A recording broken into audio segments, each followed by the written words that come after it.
Hello, I am the Gaming Explorer, and today I'm going to talk about a little game I just finished. It's called Vigil, the Longest Night. I didn't expect much going into this game, but after playing this might very well be my favorite Metroidvania. I played, then again, I played Hollow Knight and Bloodstained, the Ritual of the Night. Those are the two big Metroidvanias I have played, and yeah, I would actually place this above them, and the reasons are pretty straightforward. It has a very Lovecraftian or Eldritch horror-esque theme, which is far better than anything else. I love dark universes where things are just shitty and people are dealing with stuff. For example, Dark Souls or the Witcher universe. It's just a shitty universe. And Game of Thrones 2 before season 8. But that's not a game, okay? The game is pretty cool. The fights are very good, especially the boss fights. The boss fights are the places where the game actually shines the most. But yeah, it's never like unfair. It's always the bosses are very tough, but the attacks are always telegraphed in such a good way that you always know what attack they are gonna do. Well, not always, but you generally have a good idea what they are gonna attack if you're observing properly. So they are like, the boss fights are tough but fair. Also, one thing I really bugged about this game was the death system, because everybody was keep saying that this is like a Dark Souls type game, but it wasn't. When you die, you just die and it restarts to the place where you saved the game before. It doesn't leave your soul. So yeah, kinda was disappointed by that, because it's just like it got a little bit taking used to, not a fault of the game, more like my expectations was different for the death system, but it's pretty basic. Also, yeah, that's one thing. There's other things which the game does. I don't know why it does it. Like they could just improve the UI systems a little bit. For example, the item system. When you buy something, it's harder to compare stuff. For example, like if you want to buy something, right, it doesn't have a button that helps you compare stuff. Witcher 3 had it, and I loved it for it. If you buy something, you could click a button and basically compare both the stuff together. I think this game, if it had that kind of system, it would benefit it a lot. Also, the teleportation system. When you teleport from one part of the map to another part of the map, why is it in like a box where the names are written there and there is no like indication? For someone who starts the game, the names of the places mean nothing, especially for someone like me who barely looks at the places names unless they are like a cool name. For example, Depressing Forests. That's not a joke. That's an actual place in the game. It's called the Depressing Forests. I don't exactly know why it's depressing, except that there are a lot of monsters there. But I wasn't really depressed. I was having fun watching everybody else being depressed in this world. But that's neither here or there. The teleportation system definitely should have allowed the map to be there. For example, like, yes, keep the box style system there, but at least place a map behind it so that it's convenient for people to just know where exactly they are going. Like, I can't begin to say how many times I have like gone to the wrong places because I assumed it's somewhere else. It's annoying, okay? That should, please get rid of that. Also, the art style of the game. It's beautiful. I love it. It's absolutely beautiful. Sure, Hollow Knight had a good art style and it's generally nice. I love it. But the thing is, if I had to prefer which one I would love more, I think this one's the one. I think Vigil has a like appeals to my style of things, because I love dark themes things. So yeah, it like the art style made the people look very creepy. The creatures were creepy. The bosses, they were very good looking in the sense that they were very horror, eldritch horror, or Lovecraftian, like that's what the inspiration was probably. But yeah, like I loved it because of that. uh, I'm comparing it to Hollow Knight because that's also a Metroidvania. So yeah, I loved Hollow Knight, but I think I love this Vigil art style way more. Also, the game has a very big tutorial. You don't even realize it's a tutorial until it gets over, and then you're like, oh, wait, what? Because before, like, until the tutorial, the game is pretty straightforward. You need to go here, you need to go there. The things aren't very open. Like, I was doubting that this game was a Metroidvania because I thought that tutorial wasn't a tutorial. I thought that was just the whole game. The map was very small at that point, and I was just thinking, wait, what? This, like, the game is good. I like playing it. I like the art style and all, but is it even a Metroidvania? Because you don't get to explore and stuff. I mean, you're sure you can go here and there, but it's not major in any way that encourages you to explore a lot. You would generally find everything on the path to your main mission or something. But yeah, like after the tutorial gets over, which like takes like at least 3 boss fights, as much as I remember, like after 3 boss fights the tutorial gets over, and then that's the point where the game opens up a lot, and that's the point when I start loving this game instead of liking this game. The game just opens up and you can just explore the world the way you want to. And God, is it an awful world to be in. Awful in a good way, I mean. I don't mean it's an awful world as in the you don't like it. I mean, you would probably not like it, but that's what they're going for. For example, everybody is going through some plague or stuff.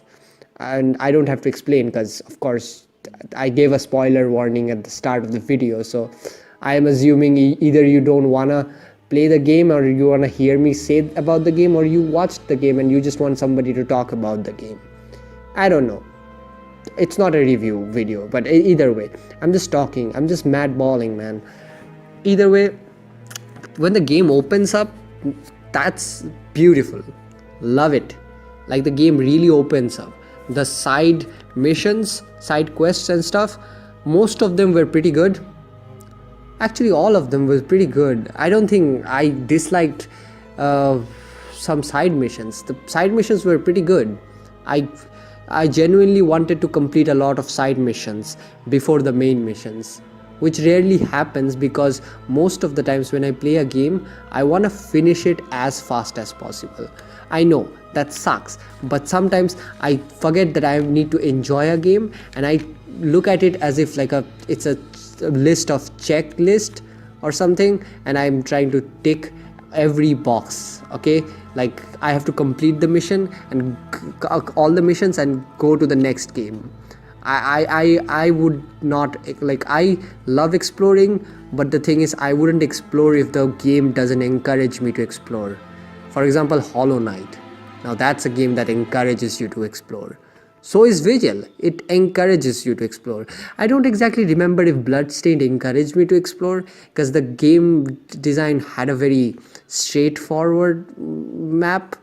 It kinda did, but I'll say Vigil and Hollow Knight is much superior in aspects that you like exploring the world. Like, it encourages you, because every way you go, any direction you go, you will find something important. Some NPC, some boss, or some item. Either way, you would love it. Also, speaking of items, I didn't have that many equipments. For example, like I expected a lot more like dress options. I didn't get that. Like, that was odd. Like, I don't know, I didn't like the clothes I got in the very beginning of the game, like in the tutorial part of the games.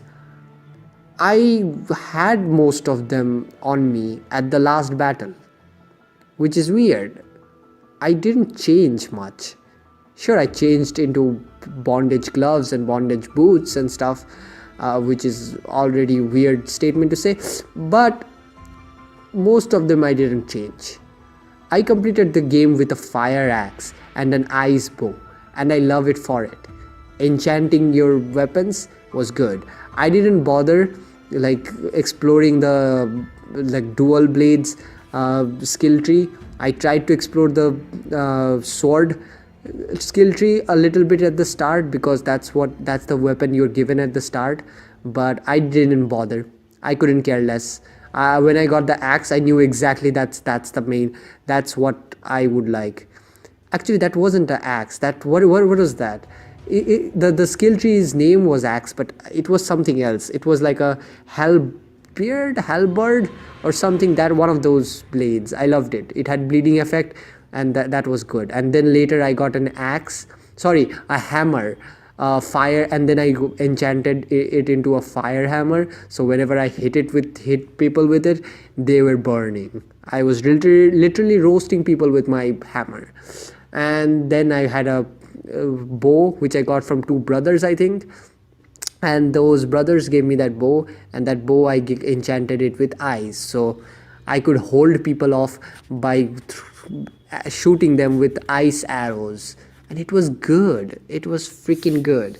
Either way, sound effects in this game is very creepy. Sometimes the music has a weird way. It makes you feel like somebody is watching you or somebody is creeping up to you, and in the theme of the game, that works fantastically because you're always creeped out. I was always on my toes thinking, okay, a monster's just gonna creep up to me, isn't it? Like, there's just gonna be, like, I'll just get scared. Sure, sometimes it did become exhausting because I was constantly on my toes, and I didn't like being on my toes. I'm not a ballet dancer, so I liked a little bit calmer. But when the music just stopped, for example, when I entered the mill and the music just stopped, and like going to the boss battle for the brood mother and the music just stops, that freaking scares you. Okay, I got scared, and the brood mother just yells. Ooh, that was creepy. Now that was creepy. Okay, this game has a very creepy vibe, and God, do I love it for it. But one thing I do not like is the battle music. What's up with the battle music? It sometimes just starts blasting out of the blue when there's literally no one in the room. No one. That scares me more, because what the fuck? Am I expecting some monster to jump on my head and crush my spine? No, I am not. So stop blasting that music in my ear. Stop giving me fake scares with the music. Either way, overall, I'll still say this is my favorite Metroidvania of all time. I love the ending I got. Okay, maybe not love, but I liked how I got the ending. Okay, I ruined the world by giving the doctor the things, the crystals, and yeah, I fucked up the world. And then at the end, I did something, and then I saw a big giant creature with arms, insect arms, and I don't exactly know what the fuck was that. Who the hell was that? I was just happy because the last bosses was pretty cool. Sure, the exact last boss wasn't that great. It was kind of like I could cheese my way around that boss. Like the Plague Doctor. The Plague Doctor had two phases. Sure, I thought it was cool. Then the floor crashes. Then there's another owl monster, or a bird monster. I am not sure. Is it an owl? That would be pretty thematic. But it was a bird monster, and the bird monster fought me. That was the hardest one, I think, because every time it fought me, it threw me off the platforms. After a while, I got used to it, and I knew exactly what it does. because the game, like I told you before, telegraphs the moves very nicely. So I jumped around, beat the shit out of that bird, and went, and then I found my sister who was transformed into a monster. And I don't exactly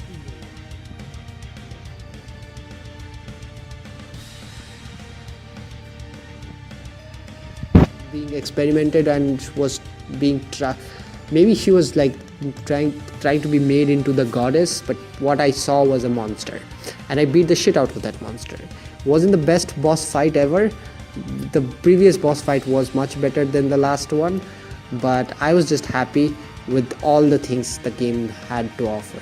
The side quests, the characters, the creepy designs of people, and just like for example, one of the best moments in the game was after I gave the crystals to the doctor, and the doctor thanked me for just giving him the crystals.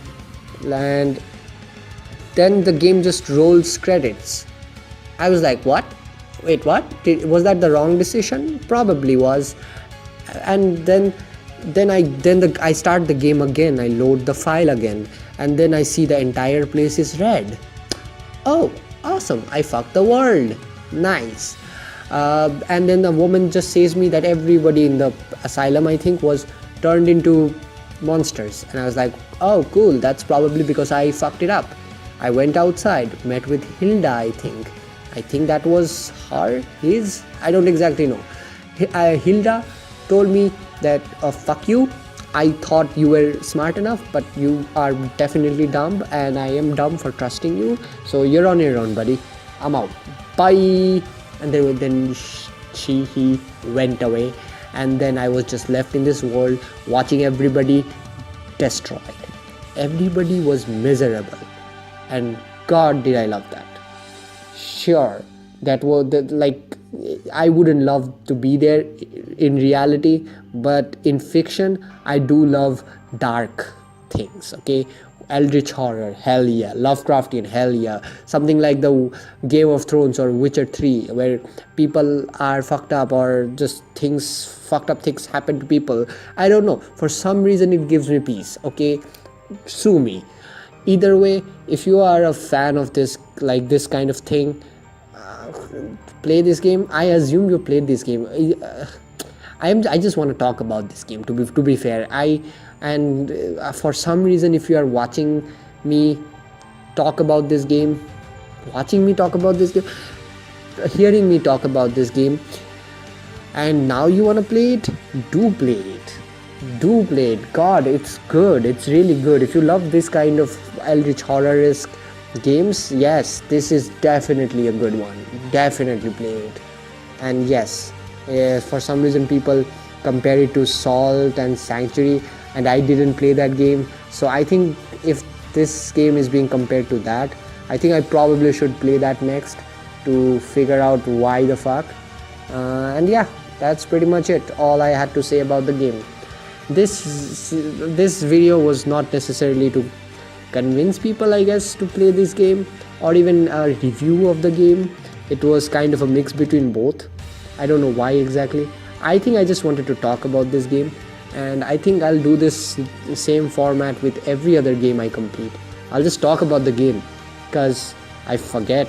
I have very bad memory, so if I keep a video file of this thing, I'll remember what my opinions were, and then maybe in the future I'll play the game myself, and again I'll have questions for my opinions back in the day. Well, whatever, that's all I had to say.